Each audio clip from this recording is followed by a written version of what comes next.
أعوذ بالله من الشيطان الرجيم. بسم الله الرحمن الرحيم. إن المتقين في جنات وعيون ادخلوها بسلام آمنين ونزعنا ما في صدورهم من غل إخوانا على سرر متقابلين لا يمسهم فيها نصب وما هم منها بمخرجين نبئ عبادي أني أنا الغفور الرحيم وأن عذابي هو العذاب الأليم. صدق الله مولانا العظيم. الصلاة والسلام عليك يا سيدي يا رسول الله. الصلاة والسلام عليك يا سيدي يا حبيب الله. الصلاة والسلام عليك يا سيدي يا شفيع المذنبين وعلى آلك وأصحابك يا سيدي يا رحمة للعالمين.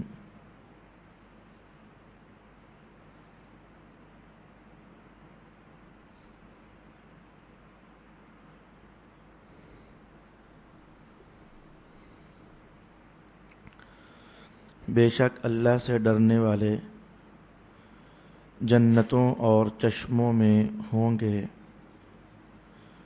ان سے کہا جائے گا تم ان میں بے خوف ہو کر سلامتی کے ساتھ داخل ہو جاؤ. ان کے دلوں میں جو رنجشیں ہوں گی ہم ان سب کو نکال لیں گے. وہ ایک دوسرے کے بھائی ہو کر مسند نشین ہوں گے. ان کو وہاں نہ کوئی تکلیف پہنچے گی اور نہ وہ وہاں سے نکالے جائیں گے. آپ میرے بندوں کو بتا دیں کہ بے شک میں بہت بخشنے والا نہایت مہربان ہوں، اور یہ کہ میرا عذاب ہی دردناک عذاب ہے. صدق اللہ مولانا العظیم.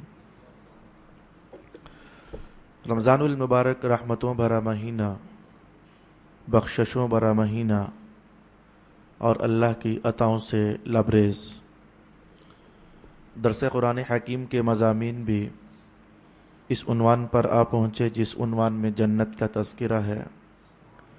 اللہ کی رحمتوں اور عطاؤں اور نوازشات کا حوالہ ہے. جیسا کہ آپ گزشتہ سالوں میں جان چکے کہ رمضان المبارک میں کم وقت میں سبق ہم سیکھنے کی کوشش کرتے ہیں. سارا دن آپ کام کاج کر کے تھکے ہوتے ہو، پھر نماز تراویح بھی تو ایک تھکان پیدا کرتی ہے، پھر صبح جلدی اٹھنے کی فکر بھی دامنگیر ہوتی ہے. ایسے میں ظاہر ہے کہ لمبا چوڑا سبق کہنا مناسب بھی نہیں ہوتا. تو آج ہم دیکھتے ہیں کہ ان چند آیات طیبات میں اللہ رب العالمین نے جنت میں کچھ جانے والے لوگوں کا حوالہ ارشاد فرمایا ہے اور کچھ جنت کے اندر کے حالات ارشاد فرمائے ہیں. یاد رہے کہ آغاز گفتگو کا یہاں سے ہوا. بے شک متقین لوگ جنتوں میں ہوں گے اور چشموں میں ہوں گے. متقی شخص کون ہے؟ مسلمان شخص کون ہے؟ جیسے یہ ایک سوال ہے. جس نے کلمہ اسلام پڑھ لیا وہ دائرہ اسلام میں داخل ہوا. پھر جیسے دائرہ اسلام میں داخل ہونے کے بعد مرتبے اور مقام الگ الگ ہیں، ایسے ہی تقوی کا ایک دائرہ ہے. تو جو شخص تقوی کے دائرہ میں داخل ہو جاتا ہے اسے متقی کہہ دیا جاتا ہے. کوئی شخص ایمان کے دائرے میں داخل ہو جائے اسے مومن کہہ دیا جاتا ہے. پھر داخل ہونے کے بعد ایمان کے مراتب میں، دراجات میں اور نتائج میں اور فوائد میں پھر اختلاف اور درجہ بندیاں ہوتی ہیں. ایسے ہی تقوی کا ایک دائرہ ہے. تو جو شخص اس دائرے میں داخل ہو گیا اسے متقی کہیں گے۔ پھر اس کے بعد میں کہوں گا کہ متقی ہونے کے اپنے اپنے درجے ہیں۔ میں بتانا چاہتا ہوں کہ متقی شخص کم از کم کسے کہہ دیا جائے گا؟ یاد رہے تقوی کیا ہے؟ رسول پاک صلی اللہ علیہ وآلہ وسلم کی اطاعت کا نام تقوی ہے، رسول اللہ کی فرما برداری کا نام تقوی ہے۔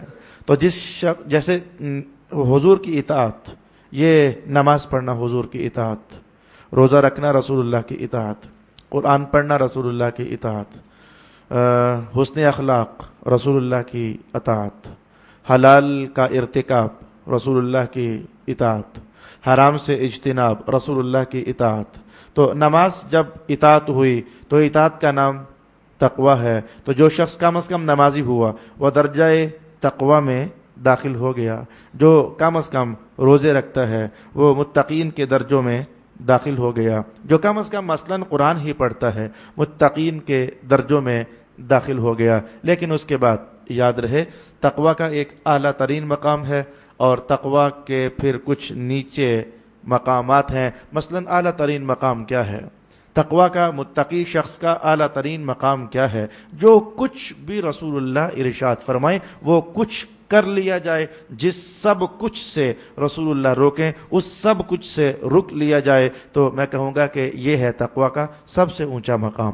اور اس مقام والے لوگوں کے بارے میں قرآن حکیم جو ارشاد فرماتا ہے وَأَمَّا مَنْ خَافَ مَقَامَ رَبِّهِ وَنَهَى النَّفْسَ عَنِ الْهَوَى فَإِنَّ الْجَنَّةَ هِيَ الْمَأْوَى، وہ شخص جو اللہ کے حضور کھڑا ہونے سے ڈر گیا اور خوف زدہ ہو گیا اور اپنے آپ کو خواہش سے گناہوں سے اس نے روک لیا تو اس کا ٹھکانہ جنت ہے۔ تو متقی شخص جو اس درجے کا ہے تو یاد رہے کہ اس شخص کے بارے میں یہ کہا جا سکتا ہے کہ اللہ تعالیٰ اسے دوزخ میں ڈالے بغیر سیدھا ہی جنت میں داخل فرما دے گا۔ اور دلیل کے طور پر یہ آیت آپ کے سامنے ہے ان المتقین فی جنات وعیون، بے شک جو متقین ہیں وہ جنتوں میں ہیں اور چشموں میں ہیں۔ اس کے بعد میں کہوں گا تقوی کا اس سے ایک نچلا درجہ ہے، یا یوں کہہ لیجئے متقین کا اس سے بھی ایک نچلا درجہ ہے۔ جی وہ کون سا ہے؟ نیک عمل بھی کیے، گناہوں سے بچنا تھا لیکن بندہ نہ بچا۔ پہلا درجہ یہ تھا کہ تمام اچھے اعمال کیے اور تمام برے اعمال سے بچا، یہ سب سے اونچا درجہ تھا۔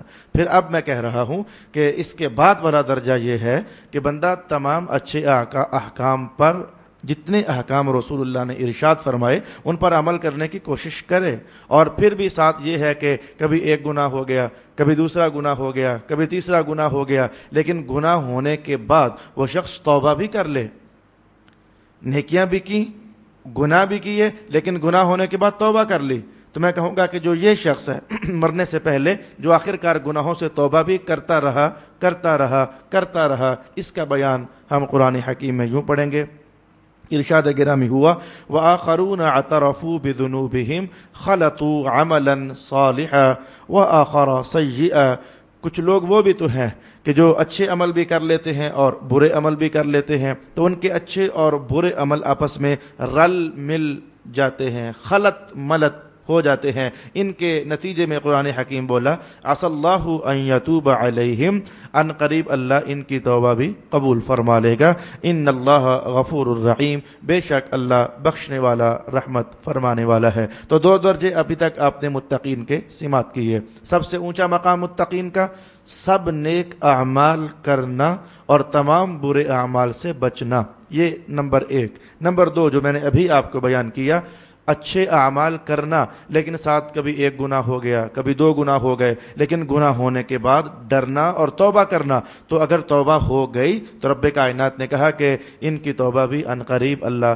قبول فرما لے گا، اور بے شک اللہ بخشنے والا مہربان ہے۔ ایک تیسرا طبقہ ہے جس نے اچھے اعمال کیے، یعنی اس نے نماز بھی پڑھی، قرآن بھی پڑھا، روزے بھی رکھے، حج بھی ادا کر لیے، صدقات و خیرات بھی اس نے کیے، یعنی اچھے اعمال اس نے کیے، ساتھ گناہ بھی ہوئے، اچھے اعمال بھی ہوئے، ساتھ گناہ بھی ہوئے، لیکن ہوا یہ کہ گناہ کرنے کے بعد یہ توبہ نہ کر سکا، گناہ کرنے کے بعد یہ توبہ نہ کر سکا. بھئی نمبر 2 والا شخص اور نمبر 3 والا شخص ان میں فرق کیا ہوا؟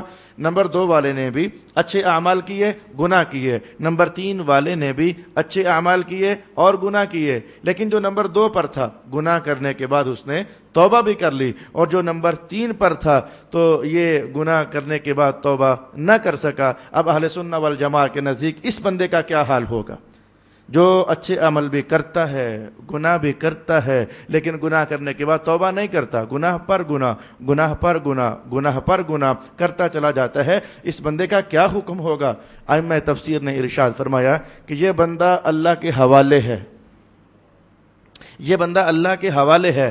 اللہ چاہے تو اپنے فضلوں سے ویسے ہی معاف فرما دے، اللہ چاہے تو کسی کی سفارش پر اسے معاف فرما دے، اللہ چاہے تو اسے دوزخ میں اس کا جو عذاب بنتا تھا وہ دینے کے بعد آخر کار اسے دوزخ سے نکال دے. الغرض یہ شخص اللہ کی مشیت کے حوالے ہے. اللہ جس طرح کا بھی سلوک اس کے ساتھ کرنا چاہے وہ کر سکتا ہے. یہ تقویٰ کا نمبر 3 درجہ میں نے آپ کی خدمت میں بیان کیا. اب آئیے میں مسلمانوں کی دنیا کا جو آخری درجے کا مسلمان ہے وہ بھی آپ کی خدمت میں بیان کر دوں. میں نے یہ نہیں کہا کہ متقین کے درجوں میں سے جو آخری درجہ ہے، میں نے یہ جملہ نہیں بولا. میں نے کہا مسلمانوں کی دنیا میں جو آخری درجے کا مسلمان ہے میں وہ آپ کی خدمت میں بیان کرنے لگا ہوں. جس نے بس یہ پڑھ لیا لا الہ الا اللہ محمد الرسول اللہ، جس نے بس یہ پڑھ لیا اور اس کے بعد کبھی اس نے نماز نہ پڑھی، اس کے بعد کبھی اس نے اللہ کی کوئی بندگی بھی نہ کی،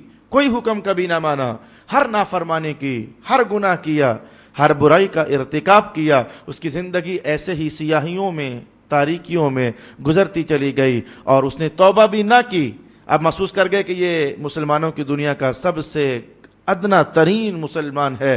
کبھی کوئی اچھا کام نہ کیا، ہر برائی اور ہر جرم کیا، اور ہر برائی اور جرم کرنے کے بعد توبہ بھی نہ کی. آئیے ذرا ہم پڑھنا چاہیں گے ایسے شخص کے بارے میں قرآن حکیم کیا ارشاد فرماتا ہے. ارشاد گرامی ہوا ام حسب الذین اجترحوا السیئات ان نجعلهم كالذین آمنوا وعملوا الصالحات سواء محیاهم ومماتهم ساء ما يحکمون. صدق اللہ مولانا العظیم. ارشاد گرامی ہوا جن لوگوں نے گناہ کیے کیا انہوں نے یہ گمان کر لیا ہے؟ ام حسب الذین اجترحوا السیئات، جن لوگوں نے گناہ کیے کیا انہوں نے یہ گمان کر لیا ہے کہ ہم انہیں ایمان لانے والوں اور نیک عمل کرنے والوں کی مثل کر دیں گے؟ کیا انہوں نے یہ گمان کر لیا ہے کہ ہم انہیں یعنی ان گناہ گاروں کو ایمان لا کر نیک عمل کرنے والوں کی مثل کر دیں گے تاکہ ان کی زندگی اور موت برابر ہو جائے؟ وہ کیسا برا فیصلہ کر رہے ہیں. ساء ما یحکمون. یہ آیت میں کہوں گا کہ اس کو مزید وضاحت کے لیے میں 28ویں سپارے کی کلمات آپ کے سامنے تلاوت کر دیتا ہوں. رب کائنات نے یوں ارشاد فرمایا لا یستوی اصحاب النار واصحاب الجنہ اصحاب الجنۃ هم الفائزون. وہ لوگ جو ہمیشہ برائیوں کا ارتکاب کر کے تو دوزخ والے بن گئے. مولا کائنات نے کہا یہ دوزخ والے اور یہ جنت والے برابر تو نہیں ہے نا. تو یہ چوتھے درجے کے لوگوں کے بارے میں قرآن حکیم نے یہ کلام ارشاد فرمایا. اب آئیے ہم جو آیت آج ہم نے تلاوت کی ہے اس میں ارشاد گرامی ہوا ان المتقین فی جنات وعیون. بے شک جو متقین ہیں یہ جنتوں میں ہوں گے اور چشموں میں ہوں گے. تو کیا یہ پہلے درجے کے لوگوں کا حال ہے یا پھر یہ دوسرے درجے کے لوگوں کا حال ہے یا پھر یہ تیسرے درجے کے لوگوں کا حال ہے؟ میں کہوں گا کہ اگلے الفاظ اگر ہم پڑھ لیں تو فوراً فیصلہ کرنا آسان ہو جائے گا. یقین متقین کی بات کی جا رہی ہے، اعلیٰ درجے کے متقین کی بات یا ان سے کم درجے کے متقین کی بات یا پھر ان سے بھی کم درجے کے متقین کی بات؟ ارشاد گرامی اگلے الفاظ سنیے ادخلوها بسلام وآمنین. بسلام آمنین. یہ جو متقین جن کو جنتوں میں اور چشموں میں داخل کرنا ہے ان سے کہا یہ جائے گا داخل ہو جاؤ سلامتی کے ساتھ بھی اور امن کے ساتھ بھی. یہ وہ لوگ ہیں جنہیں سلامتی کے ساتھ اور امن کے ساتھ داخل کیا جائے گا. یاد رکھنا جو دوزخ سے ہو کر آیا وہ سلامتی کے ساتھ تو نہیں آیا نا، وہ تو سزا بھگت کر آیا، وہ تو اللہ کا عذاب سہ کر آیا. میں نے کہا جو نمبر 2 والا ہے جو نمبر 3 والا ہے ان کی حالات ٹھیک نہیں ہے، ڈر ہے، خطرہ ہے کہ اللہ رب العالمین کہیں انہیں دوزخ میں نہ ڈال دے۔ تو یہاں جو بات کی جا رہی ہے بسلام، سلامتی کے ساتھ جنت میں داخل ہو جاؤ، تو یہ سلامتی کے ساتھ جنہیں دوزخ کی تپش کا ایک حصہ بھی میسر نہ ہوا، وہ ہیں جو اصل میں سلامتی کے ساتھ جنت میں داخل ہونے والے ہیں۔ اور سلامتی کے ساتھ جنت میں داخل ہونے کے لیے سورہ یاسین کی اس آیت کو بھی سہارا بنایا ہے ائمہ تفسیر نے، جس میں مولا کائنات نے ارشاد فرمایا سلام قولا من رب الرحیم۔ کچھ جنت والے ایسے بھی ہیں جب وہ جنت میں داخل ہو رہے ہوں گے تو ان کا رب انہیں سلام عطا فرما رہا ہوگا، ان کا رب انہیں سلام ارشاد فرما رہا ہوگا۔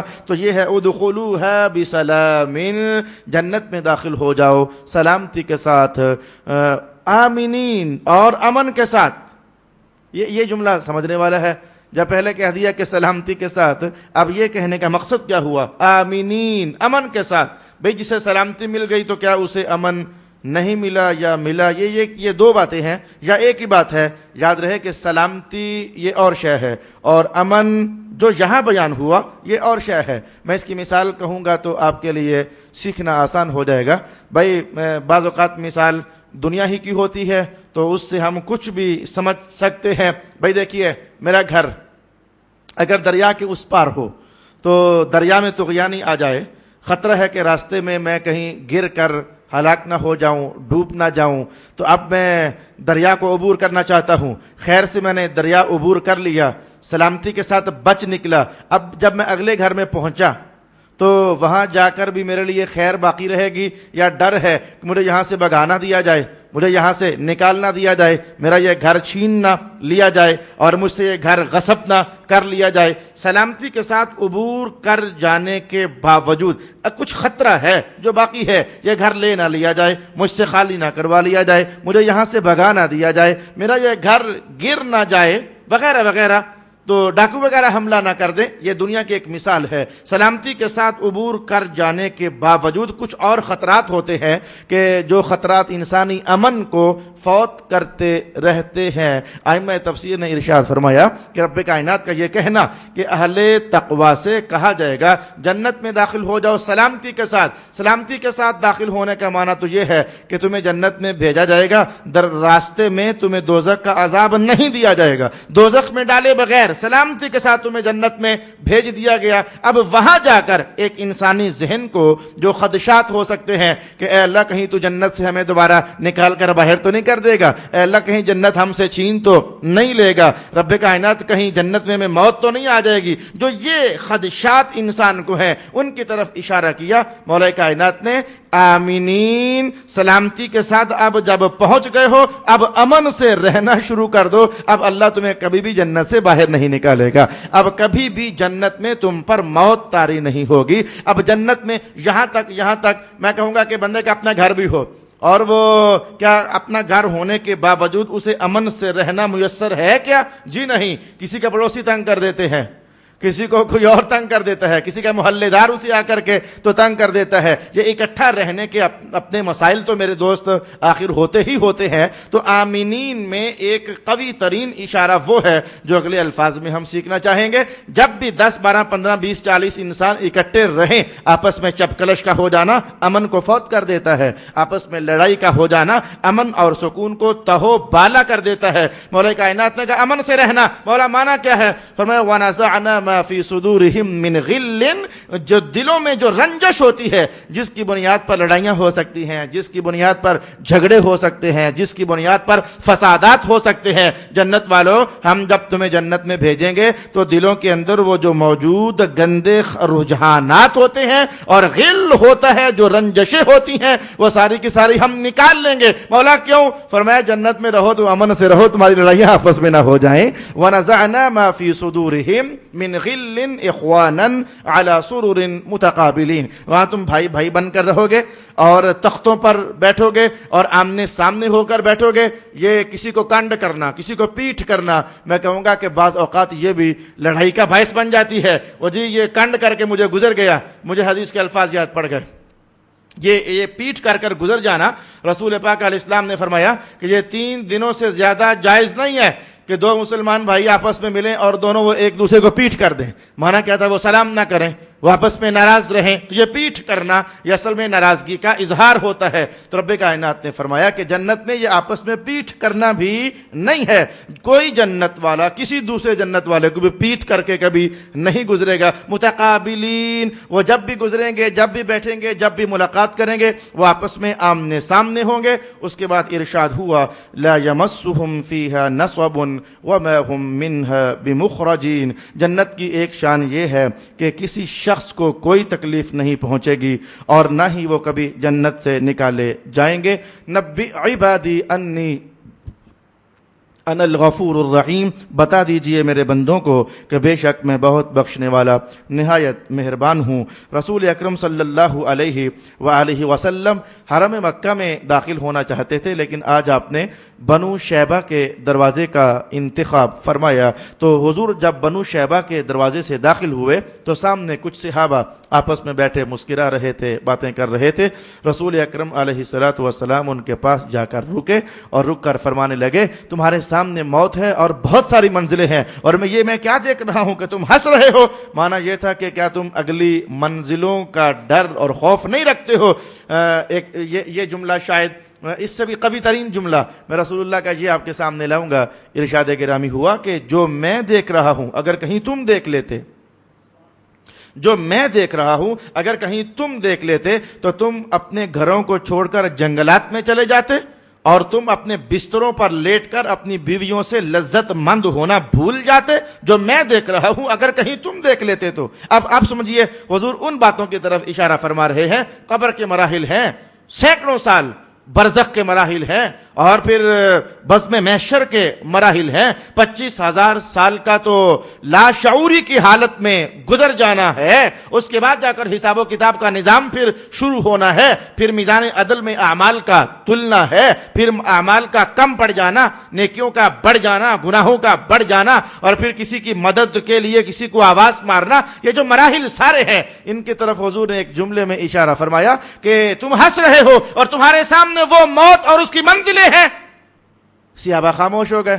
مصطفیٰ جان رحمت نے اتنا ارشاد کیا اور آپ آگے حرم کعبہ کی طرف بڑھ گئے. ابھی چند قدم چلے تو آپ وہیں سے واپس پلٹ آئے. صحابہ نے کہا حضور ہم چپ کر گئے ہیں، آپ گئے اور واپس آئے، اب کیا ہے؟